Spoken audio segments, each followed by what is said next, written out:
Welcome to the first episode of Soni Irabor Live. I am Soni Irabor. Every week, I will sit down with Africa's most influential leaders and change makers from diverse sectors.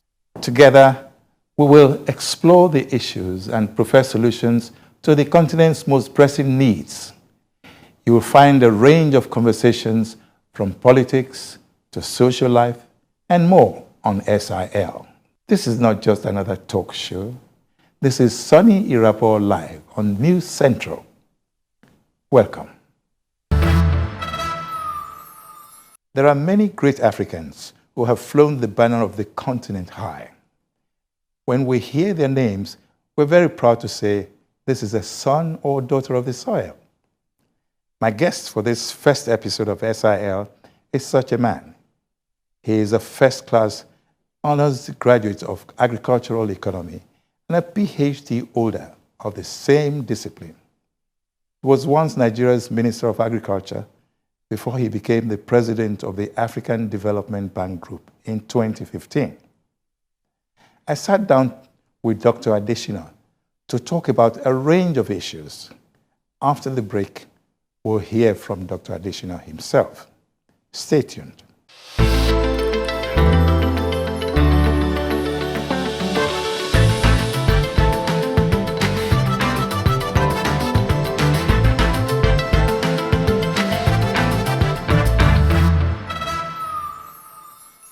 Welcome to Soni Irabor Live. Well, today I have a very world phenomenon. I should say that because he's a man we've been looking from a distance, and from what we see, is a man after our hearts. We're very proud of him. We are proudly Nigerian when we hear Dr. Akinwumi Adesina. Well, for him, he's a world phenomenon because he's not just proudly Nigerian, he's also proudly the world leader. Welcome, sir. Thank you so very much. Thank you for giving us some little time of yours, because I can see how busy you are. Thank you. Well, let me quickly look at you in terms of your background. Agricultural economist. And now you're also a financier of sorts. How do you manage the two? Well, it's very interesting because what I do as president of African Development Bank is help to accelerate Africa's development. And that's Africa's development requires very pragmatic and very practical solutions. I don't like anything that kind of goes in the air. I like practical things that are on the ground. And I think, my experience of being an agricultural economist, but also worked globally in international agricultural research centers, interacted with people and policymakers and farmers on the field, rural areas, has allowed me to see real challenges and real issues that people face. So as president of African Development Bank, I lead my team. I have a phenomenal team to be sharply focused on actually addressing the myriad of problems, but always understanding that they are interlocked. And so there has to be a systemic way in which I look at things. And so I think maybe my profession or my training as a cultural economist, where you have to look at bigger picture, has helped me tremendously. Good. But then you look at the fact that the world leaders, African leaders especially, they don't go in tune with the kind of strategic thinking that you are applying. I don't see them doing that. How does that discourage or encourage you? But in fact, actually, as you know, in my role, I interact and engage with several, in fact, literally every single president on this continent. And I am always encouraged by the fact that they are committed to accelerating the development of their countries, of their people. There's, of course, myriads of challenges that they have to do. And that's why at the African Development Bank, when I was elected first president in 2015, I remember that. I asked myself that we've got to accelerate Africa's development. It's Africa's premier financial institution, and I'm grateful to all of our shareholders for that. But when I look at African Development Bank, I said the bank part we know how to manage, a first-rate financial institution. But the most important part is African development part. So it is that I decided to focus on. And that's why I developed a vision. It's called High Fives. It looks like you're kind of greeting people, but it's a very powerful vision in the sense that it says there are 5 major things that we must do to fast-track Africa's development. First, light up and power Africa, have universal access to electricity all across Africa. But that's very slow here, you know that. Oh yeah, but it's not just Nigeria. We have challenges even in South Africa today, but I'll come back to that in the discussion. But what is not acceptable is not having universal access to electricity. Second one is to feed Africa, being able to feed ourselves, because I believe that you can't have development with pride unless you can feed yourself, feed your people. Third is to industrialize Africa, so that we can actually create huge amount of jobs and become more competitive in global economy. The fourth one is to integrate Africa. You got 54 countries in Africa. That's a huge market. You've got to take advantage of that. We got to be able to connect, increase connectivity, be able to integrate financial markets in those countries. We have to be able to become an industrial manufacturing zone so that we can actually thrive and prosper. And finally is the fifth one, which I really love, which is to improve the quality of life of the people of Africa. And that really means improving health, access, education, jobs for young people, water and sanitation. So those are the things that I see. And I just want to say that for every country in Africa, those high fives have now been included as the main drivers of their economy. That's a huge progress for us. And why that is important is that United Nations Development Program did an independent assessment of those high fives. And you know what it came up with? That if Africa achieves those high fives, it will have achieved 90% of the Sustainable Development Goals and 90% of Agenda 63, which is the 2063, which is the Africa we want. So the African presidents are very committed to that, and I am relentless in helping them to achieve them. Why am I not accepting what you're saying about the African leadership? They're not exactly following the spirit that you are imbibing. They don't follow it. Not in their leadership, not in the way they deal with the people that, that they govern. I'm talking of the African leaders, specifically, let me just say Nigeria, South Africa, Tanzania. Well, Tanzania is okay. Well, let me give you two examples. Yes. Because I have a lot of faith and confidence in African leadership. Two great examples. You're talking of food. Yeah. In January of last year, when the war, because as a result of the war between Russia and Ukraine, the price of food just went up globally. Heavily. Global inflation. Yeah. The price of wheat and the price of maize. And I asked myself the question, in fact, I was asked to testify before the U.S. Senate Committee on Foreign Relations. And I remember telling the U.S. senators that, as far as I'm concerned, the solution to this is not about begging for food or giving food away to Africa. The solution is for Africa to have a bowl in hand, not to beg, but to put seed in those bowls and plant its own seed and grow its own food, right? And so I was amazed that we were dependent almost 90% for wheat and maize on Russia and Ukraine. It didn't make sense. Yeah. And so talking about African leaders, I decided to get together with the then chair of the African Union Commission, African Union, President Macky Sall, His Excellency President Macky Sall of Senegal. And we decided to have with the African Union Commission a Feed Africa Summit. Well, you know what happened? This Feed Africa Summit had in attendance 34 heads of state and government, not represented physically. President Buhari was there at that time. And we had the President of Ireland, who came with his wife for us, with us for 4 days. And you know what? The presidents did not give speeches, because I said, no, we're not going to have speeches. We're going to speak from our heart and deal with the issue. They did not come with speeches. And we put them into boardrooms in which we had to think about, with other partners, private sector, development partners, what's the plan that will make your country self-sufficient in food? So this was like a workshop? No, it was not a workshop. It was an investment boardroom. Forum. Yes, okay. Right. Okay. Where the issue is, we're not going to be around this thing talking forever. We got to be able to feed ourselves in 5 years. So each country, we work together with FAO and several other partners to develop what's called Food and Agriculture Delivery Compact. Now, I remember asking the president of Sierra Leone, they just finished a panel at 3:20, almost 3:30. And it was time, they haven't had lunch yet. And I said, Mr. President, it's either we go into the investment boardrooms or you guys go have lunch. Oh, you know what he told me? He said, look, we would rather give up our lunch to go into those investment boardrooms and figure out how we are going to feed our people. People. If that's not commitment, what is commitment? They stayed in those boardrooms, I'm telling you. Many of them till 11 p.m. When have we ever seen that in Africa? A head of state staying since morning in investment boardrooms till 11 p.m. President Macky Sall offered a state dinner for the heads of state. He didn't have many takers. They were still in the investment boardrooms. That is commitment. And on our side, we also delivered because we were able to work with global leaders, global institutions, and we mobilized within 6 weeks. By the time the summit ended in 3 days, we had mobilized $30 billion to implement what they decided.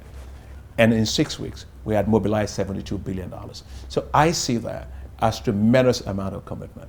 And so that's what I'm saying, that ideas, it doesn't matter how good they are. You need good policies, but you need leaders to carry them. And I'm proud of what they did. And I'm happy to hear that too, because if I look at how Nigeria is moving, well, I keep coming back to Nigeria, please forgive me. Nigeria is 200 million plus of the whole continent of Africa. That's almost a fifth, if you ask me. And that alone means that we have to set the pace, but we are not able to do that. Therefore, so what do? We look at a situation where African leadership has to not wait for Nigeria, but for other African countries. And you being a Nigerian in AfDB, it encourages many of us. Can you therefore talk to them and they listen to you, African leaders? Oh, absolutely, they listen to me. You know, there's not a single president on this continent that I don't talk to directly. My job is more than just providing financing. My job is providing advice, providing unfettered, ideas in an unfettered way, to help the president succeed. I have a fundamental way of working as president of African Development Bank, and it's this: the word of a king, let me say, can never fall to the ground. No. So when leaders say they want to do something, my job, my duty, my responsibility is to help them to succeed in doing that. And that is what we do every single day as president of the African Development Bank. Even when you take a look at the case of Nigeria that you mentioned, I came here to see President Bola Ahmed Tinubu. He was very generous to meet with me about, actually precisely on the 14th of February of this year, and we are strongly supportive of him and of his government. Our portfolio as African Development Bank here is $4.6 billion. And this year, we expect to go to our board of directors for approvals of various operations worth $1.76 billion. And as part of that will be $1 billion in 2 tranches that we are negotiating with the Minister of Finance, Wale Edun, that will provide them with direct budget support to help deal with some of the fiscal challenges that the country is facing. And so I guess, I'm not one of those leaders. I don't criticize. I only try and find solutions that help. Absolutely. I love that. I give that to you. It's very obvious from what you're telling us now. I'm critical because of my background, and I'm seeing things. I understand. The one that is really glaring now is the Naira to the dollar. It had never been so bad. And from AfDB, you are a financier. I called you that at the beginning. And then, of course, you're seeing what is happening. Maybe you're also seeing what is not happening. Maybe that's why you're talking to us the way you are. But agriculture is dying in Nigeria. You were Minister of Agriculture in Nigeria just 2 terms ago or something like that. What do you think we should do now? No, it sadly breaks my heart to see the situation with regard to food in the country. And there's absolutely no reason why it should be that way. I think the lessons to learn from that is the importance of consistency of policy. If you want to build a skyscraper, you can't always be breaking up your foundations every single day. You have to build and build and build, assuming that those foundations are very, very good foundations. And I think we set excellent foundations. I mean, when I was minister, we had an electronic wallet system that actually allowed farmers across this country to get access to seed and fertilizers via their mobile phones in terms of electronic voucher. It was the first ever done in the world, actually. Right? Afghanistan is following your footsteps already. Many others actually now all across Africa. And we were able to do 15 million farmers, and that's what allowed Nigeria to produce a lot of food. I do think that they need to go back to that. Because if you go to a supermarket or a hospital and you're asking your doctor to recommend something for you, medications, and they do, and you go to a pharmacy, but the patient can't get access to the medication, what does it matter? It doesn't matter how smart your doctor is. The patient is going to be sick or die. And so the access to that is fundamental. It means we must put those farmers at the heart of every single thing. Secondly, is to make sure that agriculture itself is built in such a way that it's a business. And when I was minister, we were really working for it to be a business, And so, which means that support the entire value chain, support private sector, support the banking industry to reduce the risk of lending and lower interest rates for people. I am very supportive, and I commend, let me say, the central bank governor for all of what they are doing in terms of taming inflation. But when it comes to this particular issue of food, it's not necessarily your monetary policy that's going to deal with that. It is a structural issue. We just have to produce more food. The consumer price index, 65% or 70% of it is the price of food. So if you keep the price of food down by actually producing a lot more food, then you're going to be able to tame this inflation. And that's why for us at African Development Bank, again, we are strongly supporting Nigeria. As I speak to you today, we are implementing in Nigeria an emergency food production program. $134 million. Ooh. It's not what we plan to do, it's what we are doing.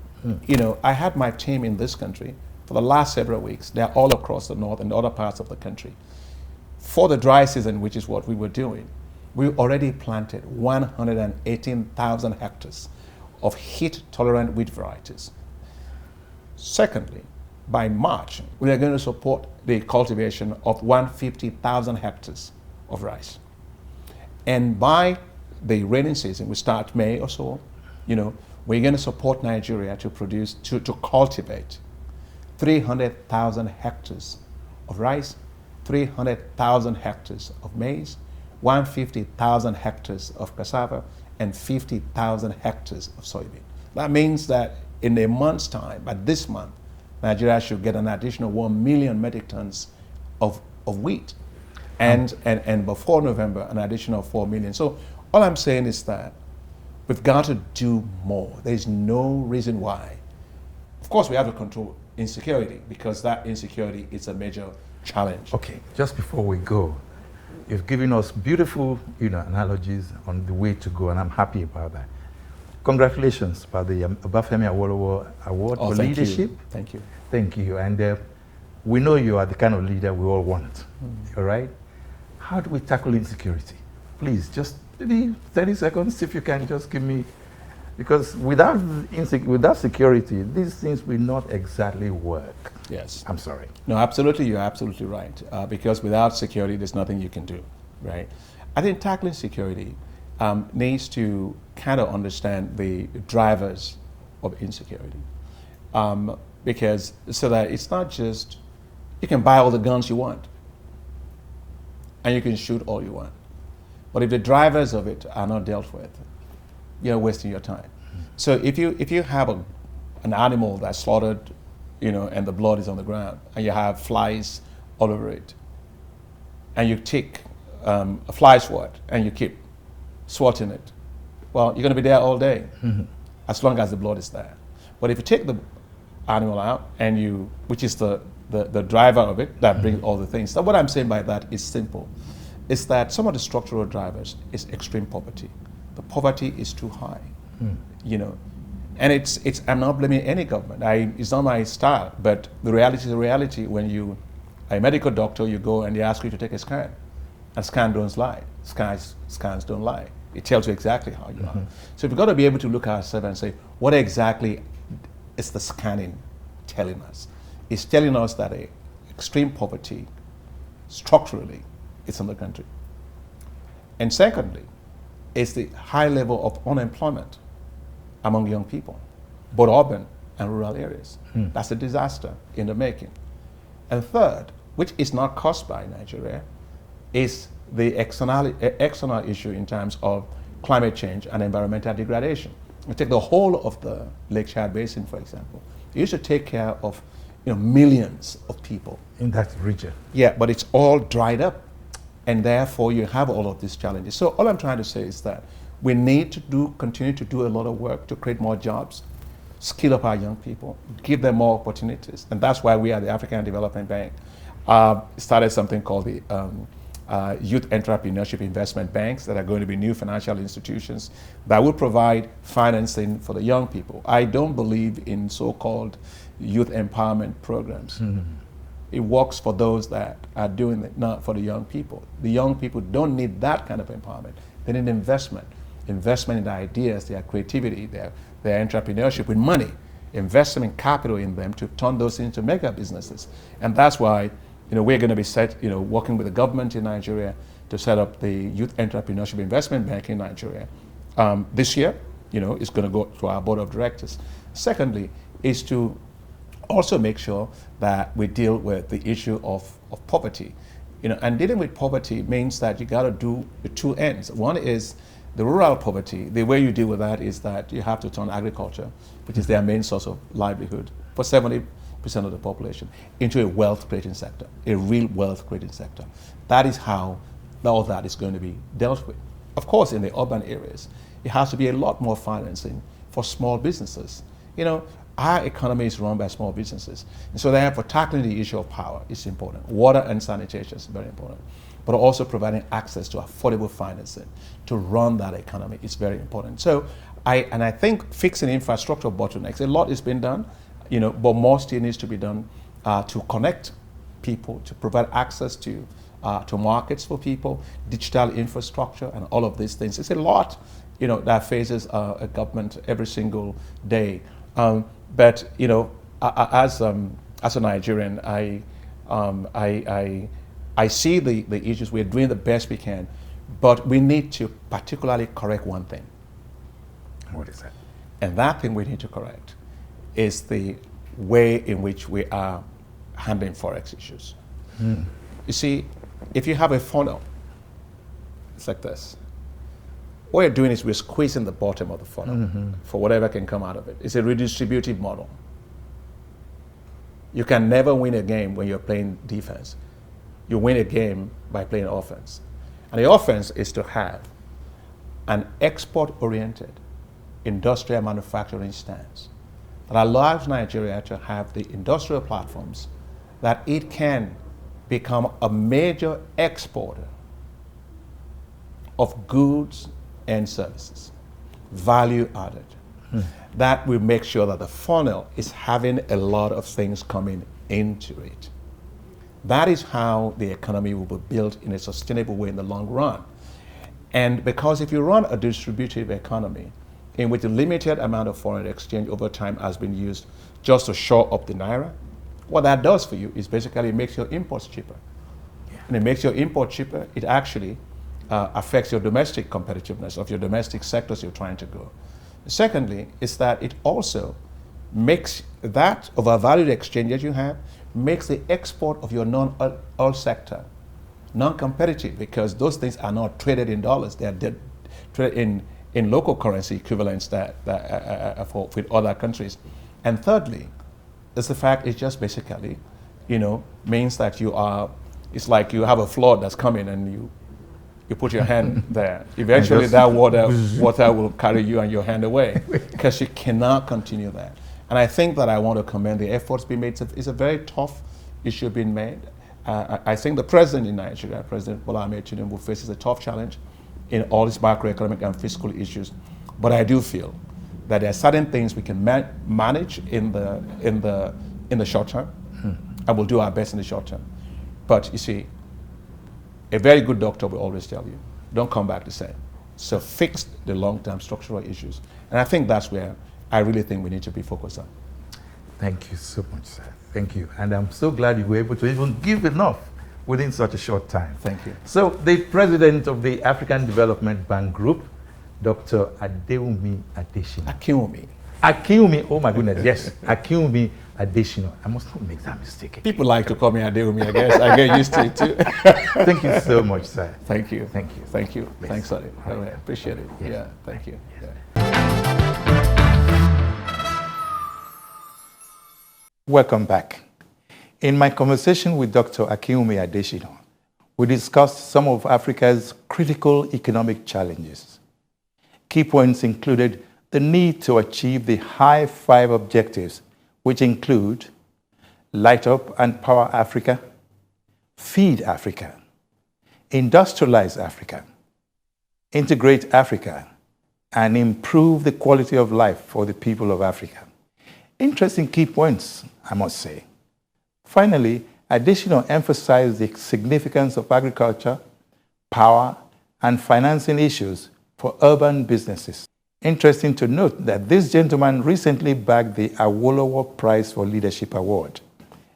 He has made history as a true son of the soil, basking in the euphoria of pride with past winners of the prestigious award, such as Nobel laureate Wole Soyinka, former South African President Thabo Mbeki, and legal luminary Are Afe Babalola. No doubt, this award is reserved for the best on the continent. Hardworking, forward-looking, diligent, brilliant, and patriotic.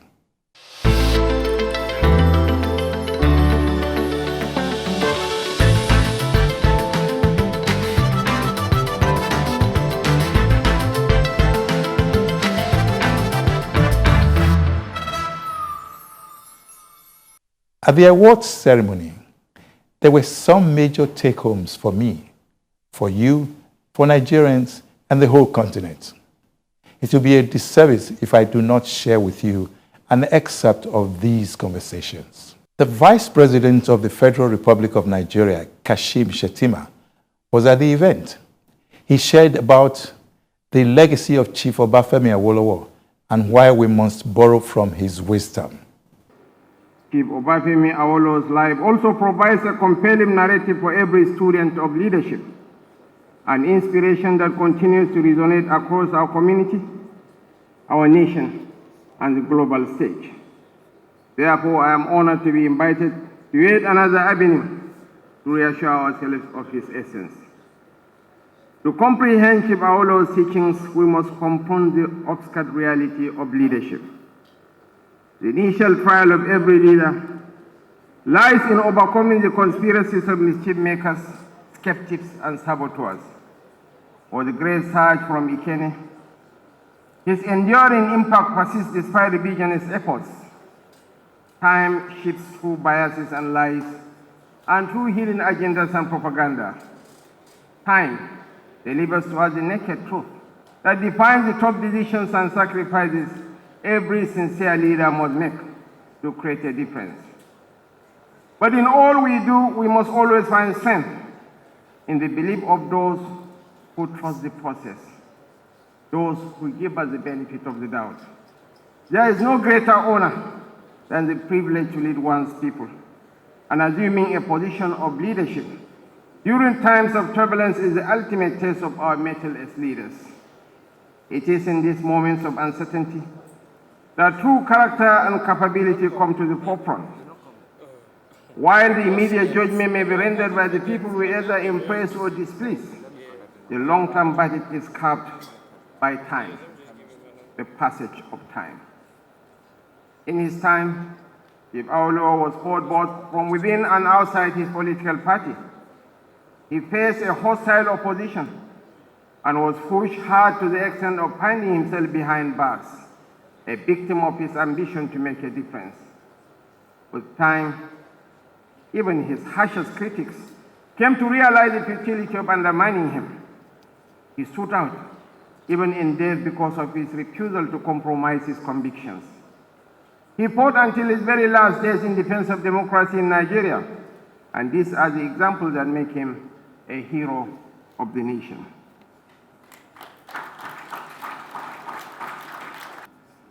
Today we are here to celebrate a maverick changemaker who has not only flown our flag all over the world, but has dazzled the world with the novelty of his thoughts, indispensability of his ideas, and dynamism of his actions. Today, we gather to honor a man who has carved his path in one of the most challenging offices to lead, Dr. Akinwumi Adesina. Like Chief Awolowo, our honoree today has exemplified the values that have shaped the course of history at all the institutions he has headed, all the offices he occupied. I am therefore thrilled that the Obafemi Awolowo Leadership Prize is set out to honor a prophet in his home today. This is the power of standing for one's convictions and serving humanity fairly. But it is not just time that will pierce through the fleeting shadows of skepticism and propaganda endured in the service of the people. Rather, it is the resolve of the people to stand for honesty and justice, even when they do so alone, and even when they are outnumbered. In celebrating Dr. Adesina's achievements, we are not merely acknowledging a leader, we are recognizing a role model and mentor who paves the way for current and future generations. His journey from the esteemed institution now named after Chief Awolowo attests to the transformative power of looking ahead in preparing to hit the runway of history. His ability to navigate the complexities of his role at the African Development Bank showcases not only his competence, but also his resilience in the face of challenges. Once again, on behalf of my principal, President Bola Ahmed Tinubu, ECFR, and on behalf of the good people of Nigeria, I extend my heartfelt congratulations to our dear brother, my friend, and my brother, Dr. A. Vice President Shetima's address was both eloquent and profound as he paid homage to the enduring legacy of leaders who have shaped Nigeria's history. His recognition of Obafemi Awolowo's resilience in the face of adversity serves as a reminder of the challenges faced by visionaries thriving to make a difference. In praising Awolowo as a national hero, Shetima underscored the significance of bold leadership in driving progress. Furthermore, Shetima's heartfelt tribute to Dr. Akinwumi Adesina resonated deeply with the audience, acknowledging Adesina's outstanding contribution to African development. Through his words, Shetima not only honored Adesina's achievements, but also conveyed the collective pride of the Nigerian people in his success. There are more enriching insights from the distinguished voices present. These include Emeka Anyaoku, former Commonwealth Secretary General, and Sahle Work Zewde, President of Ethiopia. Their perspectives further illuminated a proposed path for our leaders on the continent, drawing inspiration from Awoism. First, he showed that leadership must be based on the possession of a personal philosophy which the leader would persuade his or her colleagues to adopt and implement. Chief Awolowo's writings in his several books and many pronouncements were clearly the basis of his remarkable performance as the Premier of the then Western region. Second, Chief Awolowo showed that a leader should actively care for the welfare and security of the people that he or she is privileged to lead. An example of this was his introduction of free primary education and agricultural reforms that laudably impacted the lives of the young people and the cocoa farmers in Western region. Third, Chief Awolowo demonstrated that a leader must possess undoubted integrity and a sense of accountability to his or her people. And fourthly, Chief Obafemi Awolowo believed that a leader must show example of self-discipline and personal organizational capacity in the management of public affairs.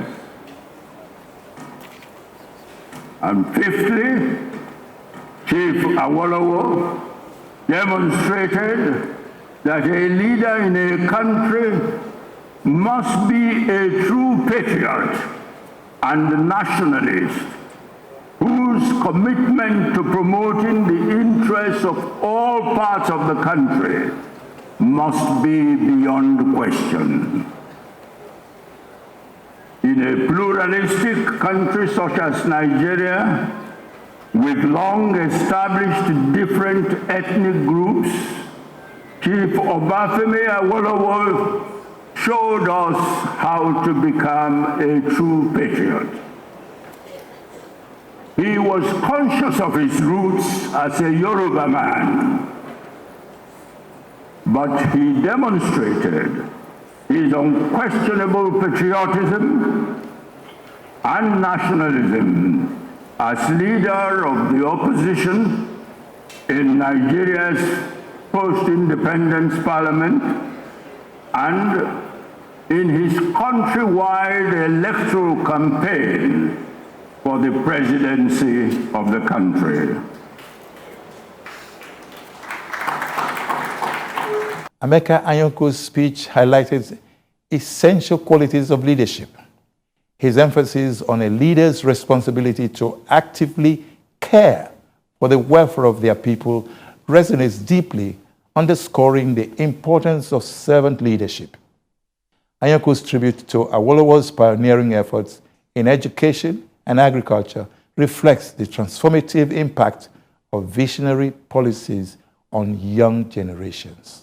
Furthermore, his emphasis on integrity, self-discipline, patriotism, and nationalism as indispensable traits of leadership provides valuable insights into the essence of effective governance.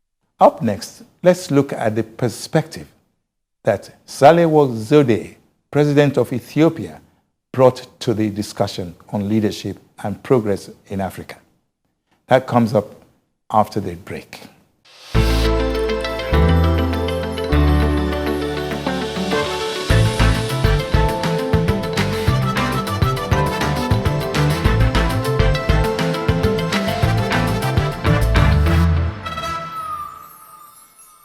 Sahle-Work Zewde emphasized the significance of recognizing and honoring exemplary leadership, echoing the sentiments expressed by Chief Obafemi Awolowo. Her emphasis on leading by example and the potential of fostering peace, security, and development in Africa reflects a shared vision for the continent's progress. It's best heard from her.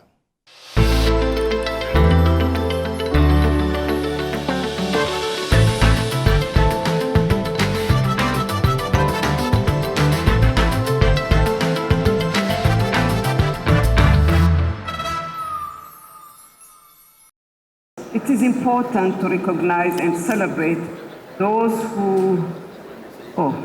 whose work has had an impact on the many lives they have touched. It shows that honoring a person who deserves, it's not a forgotten value, that recognition is in fact a positive value. Those who have been successful prove their achievements need indeed to be honored, because great leaders are not just made, but discovered, because they have done real things, visible, tangible, measurable. Leading is not an easy task. such leaders needs to be lifted up in public. As Chief Obafemi Awolowo said, and I quote, "If political leaders led by example, the people would follow suit," end of quote. We have a good opportunity now to fast-track peace, security, and development on our continent. For a peaceful and developed continent, it's indeed time, long overdue, to put our acts together. Such leaders should and would be role models, mentors for others to look up to. We are gathered here to celebrate and honor such a person, the 2024 laureate of the Awolowo Prize for Leadership, who went through a careful, detailed, and rigorous screening process, the President of the African Development Bank, Dr. Akinwumi Adesina. I join those who have praised this amazing son of Africa. Our presence here is a testimony of the respect and high esteem that Dr. Adesina is held in our countries and indeed across the continent. Because, as I said earlier, inspirational leader, a leader who is selfless, highly committed, a visionary, and one who is driven in the lives of millions of people with tenacity and with relentless pursuit of excellence. Provision of innovative solutions is also what characterizes Dr. Adesina. Today, it's you that we are honoring and fulfill all what I have said. You have led the institution, the African Development Bank, to global heights and provided incredible visibility for what today is a globally recognized and trusted institution. I think we will all agree that the African Development Bank has been transformed into a truly global financial institution. To name some of the achievements, of the many achievements, AfDB was ranked the best multilateral development bank in the world by Global Finance. It has been also ranked the most transparent financial institution in the world by Publish What You Fund. You would agree that it's a great testament of Dr. Adesina's remarkable leadership driven by transparency and accountability. I thank his exceptional teams he has put together. In Ethiopia, just to mention a few things, AfDB is a brand name. It has been a long-standing and trusted partner since its creation, and we have great stories to tell. Since Dr. Adesina took the presidency of the bank, through the support of the AfDB, which provided us with access to heat-tolerant wheat varieties, Ethiopia, in spite of the many challenges has become also a producer of wheat, leading to self-sufficiency in only 4 years. The area cultivated under heat-tolerant wheat varieties in Ethiopia has expanded from 5,000 hectares in 2018 to over 1.2 million hectares in 2003. We need this hope and concrete action to showcase that Africa can become indeed self-sufficient in food. Dr. Adesina's ability to easily connect with people, it has been said by the previous speakers, has helped drive developments in Africa, because one needs a highly trusted and respected global leader to do that. We should also remember the Africa Adaptation Acceleration Program. As we reflect on the insights shared by esteemed speakers such as Emeka Nyonku, Vice President Kashim Shettima, and President Sahle-Work Zewde, it's evident that the path to Africa's prosperity lies in visionary leadership, dedication to service, and collaboration. Their words inspire us to work together towards a brighter future for all Africans. This also brings us back to the man of the hour. Dr. Akinwumi Adesina's stirring speech at the award ceremony resonated deeply with all of us. His acceptance of the award as a trophy of hope encapsulates the spirit needed to tackle the challenges we face. I still believe that we shall be who we were meant to be. Today, I accept this prize as a trustee of hope for millions of our people. You bestow upon me this honor, this great honor, at a momentous period of great global challenges, from rising debt, climate change, fragilities, and vulnerabilities. Your honor is a call to do more amidst these challenges. So therefore, I celebrate but with measure, as I know with all humility that the work of making Nigeria great, and by implication making Africa great, is still in progress. It is my lifelong mission, by the special grace of God, to do all I can to improve the lives of all Africans. The wind of challenges may sometimes shift us away from our destined path, albeit momentarily, but we shall overcome our challenges. Nigeria must dream. Africa must dream. Yes, we may have challenges, so do other people around the world. Yet, all I see tells me that by God's grace, we will get there. We must start by unleashing our potential, our full potential. While managing our challenges, we must make poverty history in Nigeria. And we must make poverty history in Africa. We will now be known as the Museum of Poverty in the world. We must deliver a better Nigeria and a better Africa for this generation and for generations to come. Given the high level of poverty in Africa and in Nigeria and in other countries, what is needed are welfareist policies that exponentially expand opportunities for all, reduce inequalities, improve the quality of life of people. These must be anchored on public-centric policies and private sector wealth creation for all. Adesina's call to do more amidst adversity inspires us to strive for greatness, not just for Nigeria, but for the entire African continent. As he emphasized, it is our collective responsibility to improve the lives of all Africans and to dream big.